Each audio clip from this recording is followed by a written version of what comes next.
et les retraités particulièrement soutiennent le gouvernement et donc il veut garder cet électorat-là et effectivement s'il retirait l'âge pivot, il perdrait ces soutiens-là sans même arrêter les blocages puisque je ne suis pas sûr que la CFDT soit capable d'arrêter les blocages.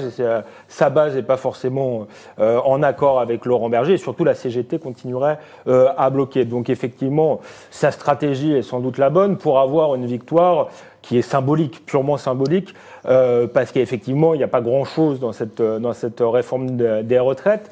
Je dis symbolique parce que je pense que de toute manière, le gouvernement va être abîmé. Effectivement, il tient avec cette petite minorité, mais il y a je pense que le pays il y a un grand malaise par rapport au gouvernement, donc c'est tenir avec 25%, et je ne pense pas que c'est comme ça qu'on relance réellement le pays. Ensuite, si on veut aller sur le fond de la réforme, oui, il n'y a pas grand-chose, puisque l'universalité, on a bien vu, était un prétexte pour imposer la réforme par points, mais en réalité, il n'y a pas d'universalité.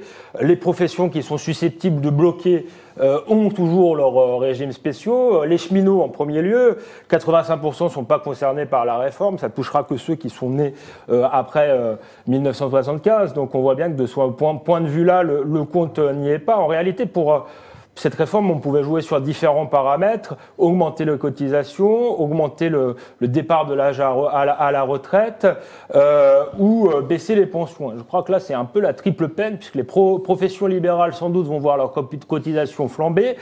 On a gardé l'âge pivot, ce qui est peut-être la mesure la plus simple à comprendre, parce qu'effectivement, pour la question de la démographie, il faut travailler un peu plus longtemps, et sans doute les pensions vont baisser, parce que moi, je crois depuis le début que le point pourra être modifié par la suite, c'est dans la loi, et que ce sera une manière d'avoir une retraite en fonction des contraintes budgétaires. Je regrette que les enjeux de fond, encore une fois, n'aient pas été soulevés, qui est effectivement la question de la démographie. Il faudra peut-être faire des enfants dans ce pays, et ensuite la question du travail.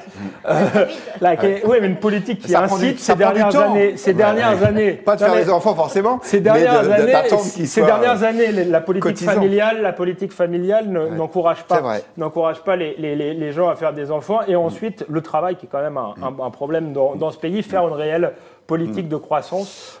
Donc on n'y est pas. Donc c'est une réforme qui n'a pas de sens.